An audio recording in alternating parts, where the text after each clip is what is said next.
বিসমিল্লাহির রহমানির রহিম। আসসালামু আলাইকুম ওয়া রাহমাতুল্লাহ। প্রিয় শিক্ষার্থী বন্ধুরা, আজকে আমরা দেখব পরিমিতি অর্থাৎ অধ্যায় 16। প্রথমে আসি 16.1 এর উদাহরণ 3। একটি ত্রিভুজের তিনটি বাহুর দৈর্ঘ্য যথাক্রমে 7 সেন্টিমিটার, 8 সেন্টিমিটার ও 9 সেন্টিমিটার, এর ক্ষেত্রফল নির্ণয় করো।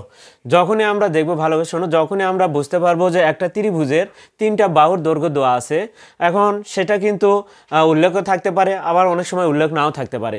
তাহলে কি, যেখানে দেখো তিনটা বাহু, তাহলে অবশ্যই এই ত্রিভুজটা বিষম বাহু হবে, অর্থাৎ কোনো বাহু সমান নয়, তাহলে এটা বিষম বাহু ত্রিভুজ।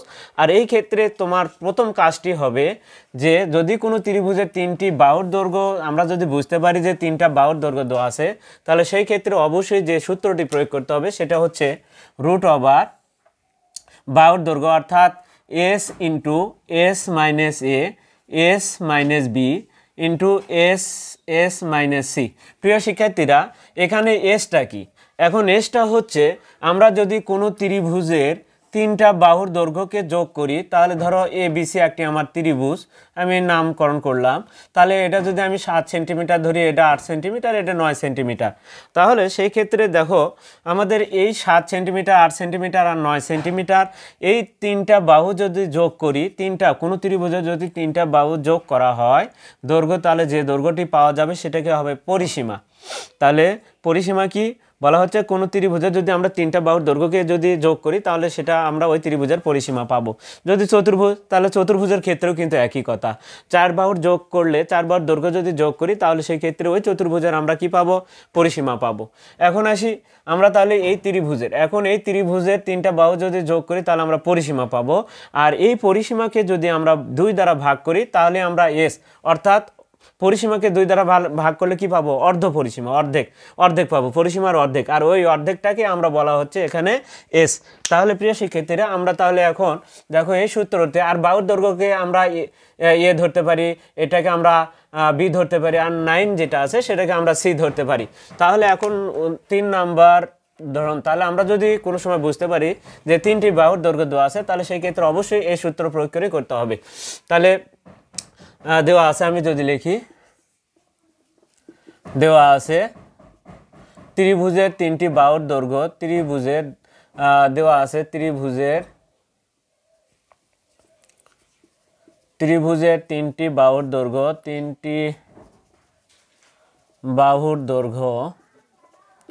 ত্রিভুজের তিনটি বাহুর দৈর্ঘ্য কি? এ সমান 7 সেন্টিমিটার, বি সমান 8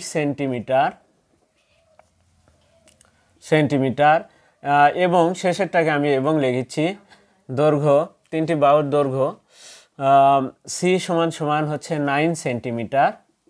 এখন তাহলে আমাদের কি বের করতে হবে? তাহলে আগে আমরা পরিসীমা বের করে নিব। অতএব ত্রিভুজের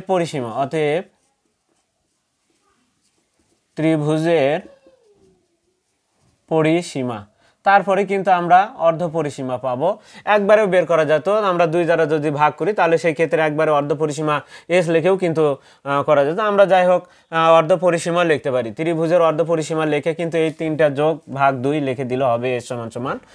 তা আমরা যাই হোক এবার লিখেছি এ যোগ বি যোগ সি সেন্টিমিটার, অর্থাৎ 3টা বাহুর দৈর্ঘ্য যদি যোগ করো, তাহলে পরিসীমা পাওয়া যাবে, অর্থাৎ 7 যোগ 8 যোগ 9 সেমি। এখন আমাদের 8 7 15 আর 9 কত হয়? 24 সেন্টিমিটার, আমাদের 24 সেন্টিমিটার বার হলো আমাদের পরিসীমা। এখন আমরা এটার থেকে আমরা অর্ধ পরিসীমা, অর্থাৎ এস এর মানটা বের করতে হবে, কারণ সূত্রতে যখনই আমরা বলছি তিনটা বাহুর দৈর্ঘ্য থাকবে, তখনই আমাদের অর্ধ পরিসীমা বের করতে হবে। অর্থাৎ এখন আমরা লিখেছি অর্ধ পরিসীমাকে আমরা কি দ্বারা প্রকাশ করি? এস দ্বারা। বলে এই 24 2 দ্বারা ভাগ করলে কিন্তু আমাদের অর্ধ পরিসীমা পাবো। তাহলে কত? 12 সেমি। প্রিয় শিক্ষার্থীরা, আমরা তাহলে অর্ধ পরিসীমা পেয়ে গেলাম। এখন আমরা তাহলে ত্রিভুজের ক্ষেত্রফল, অতএব ত্রিভুজের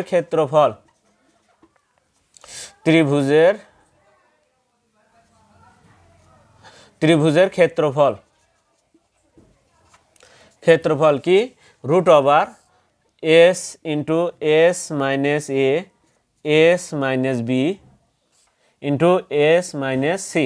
এখন বর্গ, আমরা এটা বর্গ একক লিখলাম, যেহেতু আমরা অক্ষর দিয়ে লিখছি, আমরা একবারে বর্গ সেমি লিখব। পরবর্তীতে যখন আমরা সংখ্যা বসাবো তখন আমরা বর্গ সেমি লিখব। তাহলে রুট ওভার এস এর মান কত? দেখো এস এর মান কিন্তু আমাদের 12, তাহলে এখানে 12, তারপরে কত 12 বিয়োগ এ মানে হচ্ছে 7, তারপরে কত 12 বিয়োগ কত 8, তারপরটা হচ্ছে 12 বিয়োগ কত 12 বিয়োগ 9। হ্যাঁ, এখন আমরা যদি বিয়োগ করি তারপরে কত হচ্ছে দেখি, 12 গুণন 12তে 7 গেলে কত হয় 5, গুণন 8 গেলে 4, গুণন 3। প্রিয় শিক্ষার্থী, এখন দেখো 5 12 60, আমি যদি এই কয়েকটা গুণ করে যদি রুট ওভার দিই তাহলে আমাদের কত আসে? 5 12 60, 3 4 12, 60 গুণন 12, তাহলে গুণন 4 গুণন 3, আমাদের যেটা আসবে রুটের ভেতরে 720, রুটের ভেতরে 720। এখন আমি যদি 720-এর উপরে যদি রুট করি তাহলে কত আসে? তাহলে রুট আবার 720 ইকুয়াল দিলে হচ্ছে 26.832। এখন এখানে আমরা তাহলে কি লিখবো? উত্তর বর্গ সেমি, কারণ অ্যান্সার আমাদের বর্গ সেমিতে আসবে, কারণ আমাদের এগুলোতে সেন্টিমিটারে দেওয়া ছিল। প্রিয় শিক্ষার্থীরা, আমরা তাহলে উদাহরণ 3-এর প্রশ্নের উত্তরটি দেখে নিলাম। এখন এই প্রশ্নটাই কিন্তু আবার কি থাকতে পারে, যে যেমন ধরো এখানে থাকতে পারে যে একটা ত্রিভুজের পরিসীমা দুইটা বাহুর দৈর্ঘ্য দেওয়া থাকলো, তাহলে দুইটা বাহুর দৈর্ঘ্য ধরো এখানে 9 দেওয়া থাকলো, একটা 8 দেওয়া থাকলো, আরেকটা 9 দেওয়া থাকলো, এবং আরেকটা কি দেওয়া থাকলো, এবং এগুলো বাহুর দৈর্ঘ্য, এগুলো বাহুর দৈর্ঘ্য এবং পরিসীমা কি দেওয়া থাকবে, এবং পরিসীমা দেওয়া থাকবে। তাহলে সেই ক্ষেত্রেও কিন্তু আমরা কিন্তু বুঝতে পারছি যে এখানে দুইটি বাহুর দৈর্ঘ্য দেওয়া আছে, এ আর বি দেওয়া আছে। তাহলে আমার আরেকটা পরিসীমা ধরো এখানে যদি 48 থাকে, বা এখানে কত ছিল, এই যে পরিসীমা কত বের হয়েছে, দেখো আমাদের পরিসীমা কিন্তু 24 বের হয়েছে। তাহলে পরিসীমা যদি 24 দেওয়া থাকে প্রিয় শিক্ষার্থীরা, তাহলে দেখো একটা 8 একটা 9 আর পরিসীমা দেওয়া আছে, তার মানে এখানে বোঝা যাচ্ছে আরেকটি বাহু কিন্তু আমার এই 24-এর মধ্যে কিন্তু আছে। তাহলে সেই ক্ষেত্রে যদি আমরা বুঝতে পারি যে কোনো ত্রিভুজের যদি 3টা বাহুর দৈর্ঘ্য দেওয়া থাকে, তাহলে এই সেম এই ক্যাটাগরিতেই তাহলে সমাধান করতে, অর্থাৎ root over S into S minus A S minus B into S minus C দ্বারা তোমাদের ক্ষেত্রফল বের করতে হবে। কারণ এই পরিসীমার মধ্যেও কিন্তু আরেকটি বাহুর দৈর্ঘ্য লুকে আছে, কারণ বাইরে দেওয়া আছে কয়টা 8 আর 9, তাহলে এই 8 আর 9 কত হয় 17, 17 যদি 24-এর মধ্যে থেকে বিয়োগ করা হয় তাহলে আমরা অপর বাহুর দৈর্ঘ্য অর্থাৎ সির মানটা পেয়ে যাব। সেটা কত? সির মান তখন আমাদের 7 হবে। এখন এই রকম কিন্তু অঙ্কগুলো দেওয়া থাকে, তাহলে এটাও কিন্তু ভেতরে আমাদের আরেকটা বাহুর দৈর্ঘ্য লুকে আছে। তাহলে এভাবে বের করে নিয়ে আমরা কিন্তু তাহলে এই ত্রিভুজের এরকমভাবে ক্ষেত্রফলটা বের করতে পারবো। এখন আসি, একটি সমবাহু ত্রিভুজের প্রত্যেকটি বাহুর দৈর্ঘ্য 1 মিটার বাড়লে ক্ষেত্রফল 3√3 বর্গমিটার বেড়ে যায়। ত্রিভুজটি বাহুর দৈর্ঘ্য নির্ণয় করো। প্রিয় শিক্ষার্থীরা, সমবাহু ত্রিভুজ, যে ত্রিভুজের 3টা বাহুই সমান, যে ত্রিভুজের 3টা বাহুই সমান তাকে আমরা বলতেছি সমবাহু ত্রিভুজ। এখন এই সমবাহু ত্রিভুজের ক্ষেত্রফল কেমন? তাহলে সমবাহু ত্রিভুজের ক্ষেত্রফল হচ্ছে √3/4 a স্কোয়ার। এটা কি এখানে দেখো, এটা তো সংখ্যা, √3/4 এটা, কিন্তু পরিবর্তনযোগ্য কোনটা? এটা হচ্ছে আমাদের পরিবর্তনযোগ্য। তাহলে বাহুর দৈর্ঘ্য যদি এ হয় তাহলে সেই ক্ষেত্রে কিন্তু এ স্কোয়ার হয়। এখানে কিন্তু বাহুর দৈর্ঘ্য কিন্তু যদি এ হয় তাহলে ক্ষেত্রফল হবে, বাহুর দৈর্ঘ্য যদি এ হয় তাহলে সেই ক্ষেত্রে ক্ষেত্রফল, বাহুর দৈর্ঘ্য যদি এ হয় তাহলে ক্ষেত্রফল হবে এ স্কোয়ার। প্রিয় শিক্ষার্থী, এখন যদি বাহুর দৈর্ঘ্য যদি 5 হয়, বাহুর দৈর্ঘ্য যদি কি হয়, বাহুর দৈর্ঘ্য যদি 5 হয় তাহলে কিন্তু √3/4 এখানে কিন্তু 5-এর উপরে স্কোয়ার হবে। প্রিয় শিক্ষার্থীরা, এখানে যা হবে, বাহুর দৈর্ঘ্য যদি 2 বৃদ্ধি পায় তাহলে কি হবে, ধরো বাহুর দৈর্ঘ্য এ আছে 2 মিটার বাড়লো, তাহলে কি হবে a+2, তাহলে এই ক্ষেত্রে ক্ষেত্রফল কি হবে, তাহলে √3/4 a+2 হোল স্কোয়ার। এখন যেহেতু a+2 হোল স্কোয়ার, তাহলে অবশ্যই এখানে বর্গের সূত্র। তাহলে আমাদের এই অঙ্কগুলো আগে আমাদের বুঝতে হবে যে আসলে কোনটা পরিবর্তনযোগ্য। √3/4 কিন্তু কখনোই পরিবর্তন হবে না, এটা সব সময় ক্ষেত্রফলে থাকবে। এখন আমাদের যেটা পরিবর্তন হবে সেটা হচ্ছে বাহুর দৈর্ঘ্য। তাহলে বাহুর দৈর্ঘ্য এখানে বলছে, দেখো তাহলে প্রথম অবস্থায় বাহু তো এমনিতেই বৃদ্ধি পাবে না, তাহলে প্রথম একটা অবস্থায় একটা সমবাহু ত্রিভুজ হবে। সেটা এখানে যে প্রশ্নটি বলা আছে, দেখো একটি সমবাহু ত্রিভুজের প্রত্যেক বাহুর দৈর্ঘ্য, তাহলে আমরা ধরে নিলাম এটা একটা সমবাহু ত্রিভুজ, আমরা এটাকে ধরে নিলাম যে এটা একটা আমাদের সমবাহু ত্রিভুজ। এই ত্রিভুজের দেখো আমরা প্রথম অবস্থায় কি বাহু তো একটা আছে, তারপরেই তো বৃদ্ধি পাবে, না থাকলে তো তাহলে বৃদ্ধি পাওয়ার কোনো সুযোগই নেই। তাহলে প্রথম অবস্থায় একটা বাহু থাকবে, তাহলে ধরি প্রথম অবস্থায় বাহুর দৈর্ঘ্য যদি এটা হয়, তাহলে সেই ক্ষেত্রে কি হবে, ক্ষেত্রফল হবে √3/4a²। তারপরে যদি বাহুর দৈর্ঘ্য কয় মিটার বাড়ছে, বলে 1 মিটার, 1 মিটার যদি বৃদ্ধি পায়, তাহলে ধরে নিলাম বাহুর দৈর্ঘ্য এখানে 1 মিটার করে, চতুর্দিকেই কিন্তু 1 মিটার তোমার করে বৃদ্ধি পাবে।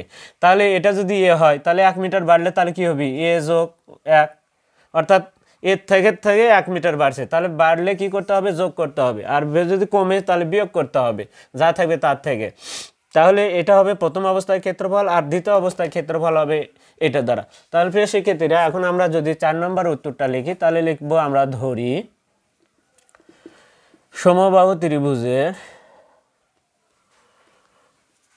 সমবাহু ত্রিভুজের বাহুর দৈর্ঘ্য সমবাহু ত্রিভুজের বাহুর দৈর্ঘ্য সমান a মিটার। যেহেতু এখানে মিটার দিয়ে দেওয়া আছে, সেই জন্য আমি মিটার লিখলাম। অতএব সমবাহু ত্রিভুজের, তাহলে বাহুর দৈর্ঘ্য যদি হয়, তাহলে সেই ক্ষেত্রে তার প্রথম অবস্থায় ক্ষেত্রফল কেমন হবে, তাহলে অতএব সমবাহু ত্রিভুজের ক্ষেত্রফল, কারণ বাহুর দৈর্ঘ্য যখনই পাবো তখনই আমি ক্ষেত্রফল বের করতে পারবো।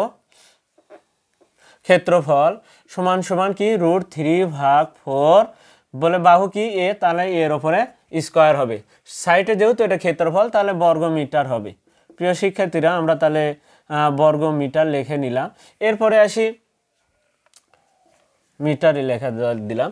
এখন আসি বাহুর দৈর্ঘ্য যখন বৃদ্ধি পাবে তখন কি হবে, বলে a+1 হবে, তাহলে এখানে a² হয়েছে, তখন a+1 এর উপরে হোল স্কয়ার হবে। তাহলে সেই ক্ষেত্রফল এখন আমরা তাহলে বের করে নিই। তাহলে বাহুর 1 মিটার বৃদ্ধি পাওয়ার কারণে বাহুর দৈর্ঘ্য 1 মিটার বৃদ্ধি পাওয়ায় পরিবর্তিত বাহুর দৈর্ঘ্য হবে 1 মিটার বৃদ্ধি পেলে, 1 মিটার বাড়লে, 1 মিটার কি বাড়লে, 1 মিটার বাড়লে বাহুর দৈর্ঘ্য হবে, 1 মিটার বাড়লে বাহুর দৈর্ঘ্য হবে কত, হবে সমান সমান a+1। 1 মিটার বৃদ্ধি পালে তাহলে a+1 মিটার। তাহলে এখন যেহেতু এটা বৃদ্ধি প্রাপ্ত বাহুর দৈর্ঘ্য, তাহলে অবশ্যই আরও একটা ক্ষেত্রফল আছে, তাহলে সেই ক্ষেত্রে ক্ষেত্রফল হবে, তাহলে অতএব ক্ষেত্রফল হবে কি, অতএব ক্ষেত্রফল হবে হচ্ছে কি, বলে √3/4। চেঞ্জ হবে না, কিন্তু এই দুটো চেঞ্জ হবে না, চেঞ্জ হবে এখানে, দেখো এখানে কি হবে a+1 হোল স্কয়ার। প্রিয় শিক্ষার্থীরা, এখন এখানে যে কথাটি বলা আছে, দেখো এটা হচ্ছে পূর্বের ক্ষেত্রফল আর এটা হচ্ছে বৃদ্ধি পাওয়ার পর ক্ষেত্রফল। আমরা যদি এখানে তাহলে কত মিটার বাড়ছে ক্ষেত্রফলটা, এখানে বলছে 1 মিটার কারণে ক্ষেত্রফলটা এত বৃদ্ধি পাচ্ছে, তার মানে আমরা এই ক্ষেত্রফলটা কিভাবে বৃদ্ধি পেল, তাহলে এটার থেকে যদি আমরা এটা বিয়োগ করি তাহলে কিন্তু 83√3 বর্গমিটার, কারণ এটা বৃদ্ধি পাওয়ার পর ক্ষেত্রফল আর এটা পূর্বের ক্ষেত্রফল।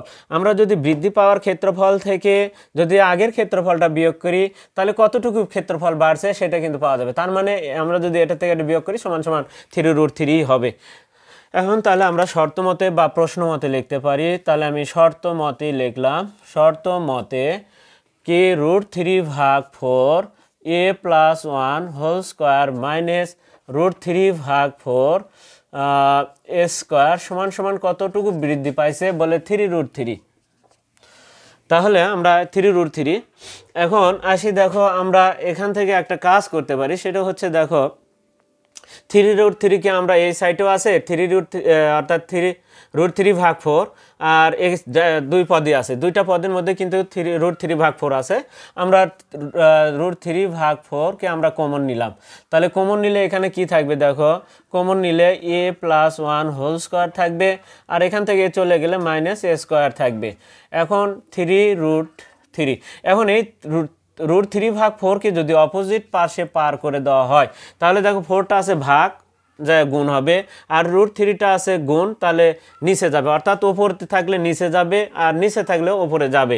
এখন ভেতরে যে 2 থাকছে, তাহলে a+1 whole square minus a² সমান সমান কি 3√3 গুণন 4 আর নিচে চলে যাবে √3। এখন √3 কাটে 3 4 কত হয় 12 থাকবে ওখানে। যাই হোক এখন আমরা দেখি একটু বর্গের সূত্র দিয়ে এখানে ভেঙে দিই। তাহলে a square plus 2 into a into 1 plus 1 এর ওপর স্কোয়ার মাইনাস a স্কোয়ার, বর্গের সূত্র a square plus 2ab plus b square দিয়ে আমরা ভেঙে দিলাম।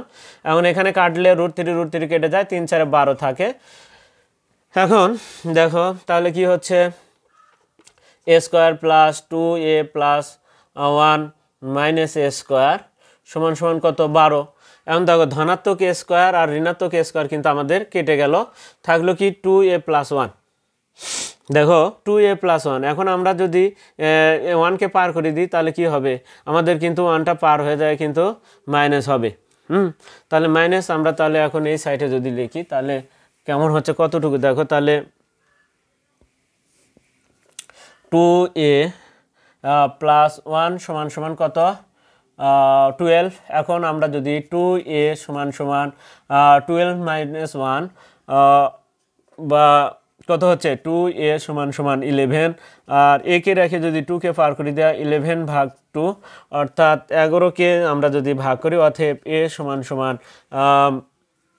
5 পয়েন্ট আমাদের কিন্তু 5 মিটার।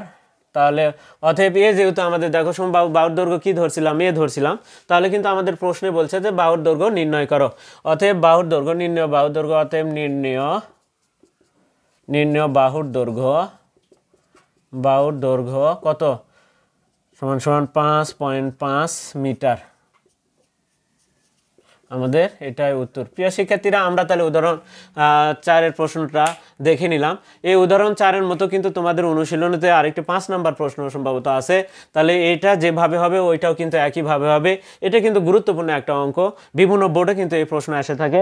তাহলে প্রিয় শিক্ষার্থীরা আমরা 16.1-এর আমরা উদাহরণ 3 এবং 4 নাম্বার প্রশ্নের উত্তরটি দেখে নিলাম। এর পরবর্তীতে আমরা আরও অন্য অঙ্কগুলো নিয়ে তোমাদের সামনে আবার উপস্থিত হব। আর ততক্ষণ পর্যন্ত কিন্তু অবশ্যই তোমরা আমাদের পাশে থাকবে। আর চ্যানেলটিতে যারা নতুন তারা অবশ্যই চ্যানেলটিকে সাবস্ক্রাইব করবে এবং ফেসবুকে যারা আছো তারা অবশ্যই ফলো দেবে। বেশি বেশি করে লাইক কমেন্ট এবং শেয়ার করবে। আজকে এ পর্যন্ত, খোদা হাফেজ।